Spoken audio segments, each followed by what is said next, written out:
In today's episode, brutality in Palestine's holiest site, Trump pleads not guilty, Kenyan protests see a moment of peace, and private jets get banned.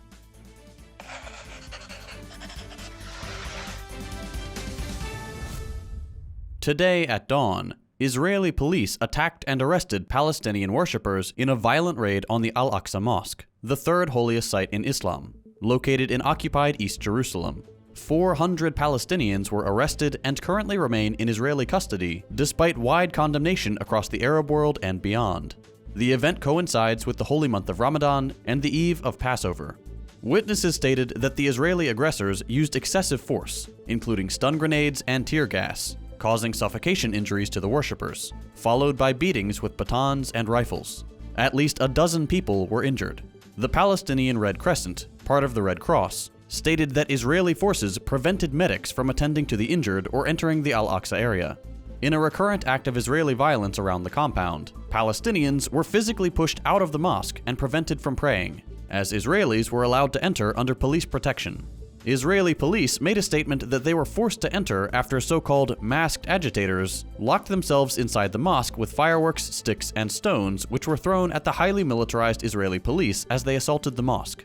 Jewish visitors to the site, which they revere as the Temple Mount, regularly break the long-standing status quo arrangement governing the area in which non-Muslims can visit, but only Muslims are allowed to worship in the mosque compound. Jewish visitors have increasingly prayed more or less openly at the site in defiance of Israeli law without consequence.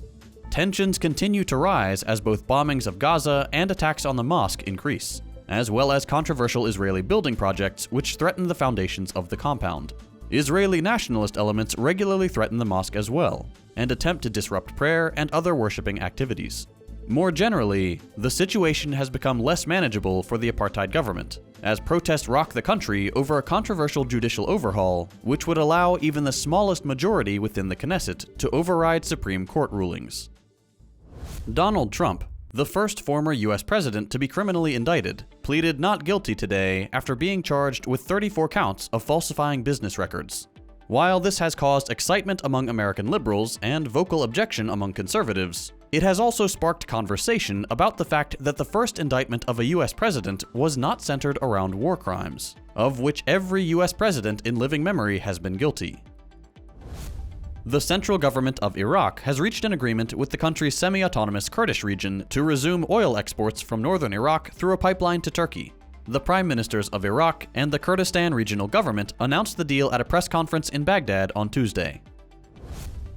In Kenya, since January 23rd, the opposition has called for nationwide anti-government protest and a flat-out rejection of the legitimacy of the current government. The protests seem to have been a success, as the government has agreed to talks, which are supposed to start immediately under the threat of continued protests. Ukrainian President Zelensky is visiting Warsaw today, where he is scheduled to hold talks with top Polish officials and meet Ukrainian refugees in the country. In related news, French leader Macron is visiting Beijing at the same time, in an effort to push Chinese foreign policy away from neutrality regarding the war in Ukraine. A difficult task after the recent successful meeting between Presidents Putin and Xi in Moscow only weeks ago. The husband of Scotland's former First Minister Nicola Sturgeon has just been arrested as part of an ongoing police investigation into allegations of missing money. Scottish police are now questioning Murrell, as they continue investigating allegations that £600,000 of party money was misused during his time as chief executive of the party. In finance and labor news, Walmart is laying off more than 2,000 workers at 5 US fulfillment warehouses, weeks after America's largest private employer warned it's in for a tough year ahead. About 5,000 white-collar General Motors employees have taken buyouts and left the company. This tried-and-tested good PR firing mechanism might cost GM $1 billion at first, but will save them $1 billion annually after that. This is the continuation of a trend in the current US economy, as the number of available jobs has dropped in February to 9.93 million, the lowest number since May of 2021, during the height of COVID. In positive news, the most popular airport in the Netherlands has proposed a permanent ban on all private jet traffic. The airport aims to implement the new regulations no later than 2026. Officials cite a, quote, disproportionate amount of noise pollution and CO2 emissions per passenger. With any luck, more airports will follow suit and force the reduction of emissions by the ultra-wealthy. That's all for today. We'll be back day after tomorrow with more news. If you missed them, be sure to check out our previous episodes by following the links on your screen.